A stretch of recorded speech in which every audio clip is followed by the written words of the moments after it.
Welcome to the fifth video in this series on using Substance 3D Modeler. At this point, whether you follow the first four videos centered in desktop or VR, you should have a basic grasp on navigation, tool usage, and scene assembly.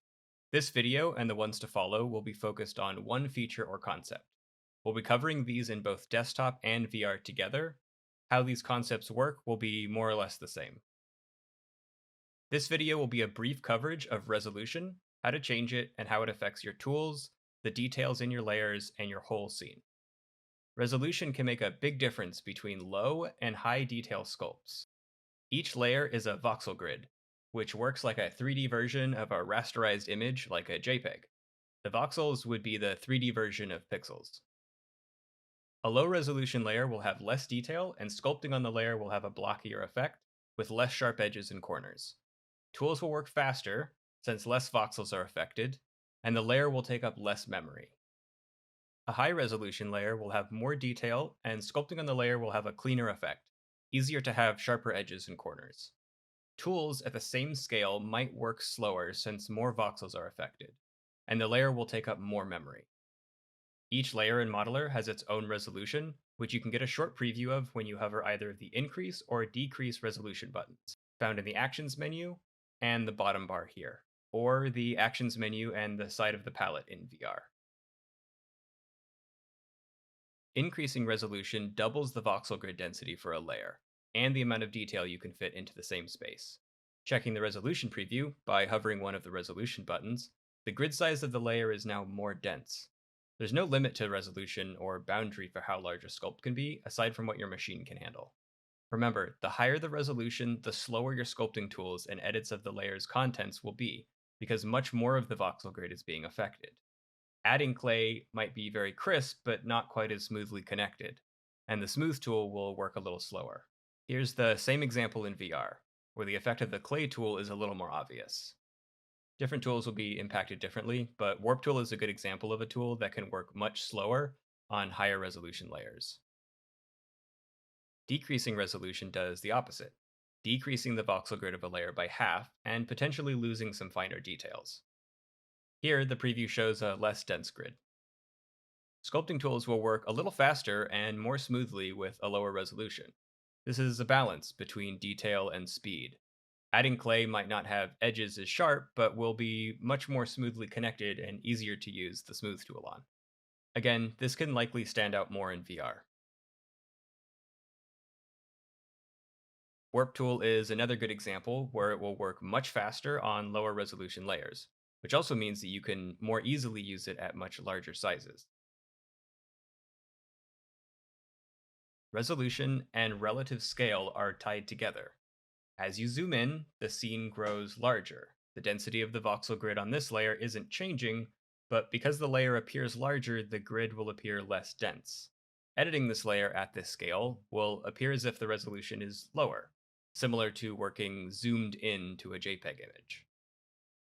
The same happens in reverse. When you zoom out, the density of the voxel grid hasn't changed, but it will appear more dense because the same grid is smaller or farther away relative to you. This should feel pretty obvious on the desktop and also in VR. Working very close up by growing the scale of the scene feels lower resolution than working on the same layer with the scene shrunk down. This is important to clarify because the Select tool allows you to change the scale of layers, and it can feel like the resolution is changing without intending to. Instead of zooming out, we'll shrink this layer down to a smaller size. The resolution hasn't changed, the clay still takes up the same space in the voxel grid, but because it's smaller relative to the camera, the resolution will appear more dense.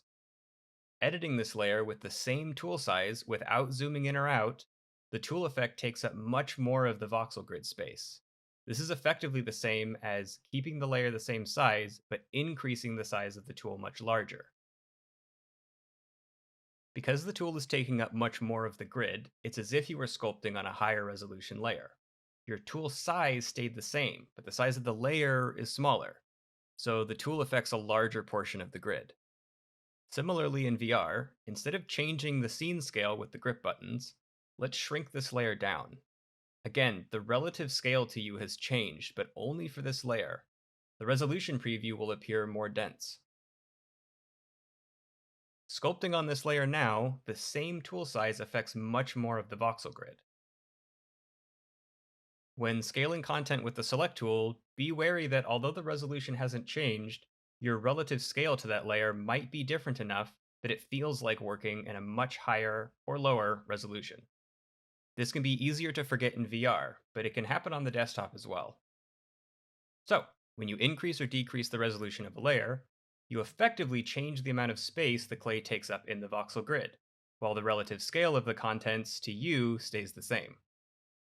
This was mentioned in a previous video, but making a new layer while editing a layer will adopt that layer's resolution. This layer on the left is a lower resolution, and this layer on the right is a higher resolution. Making a new layer while editing each of these will show that the new layer will match.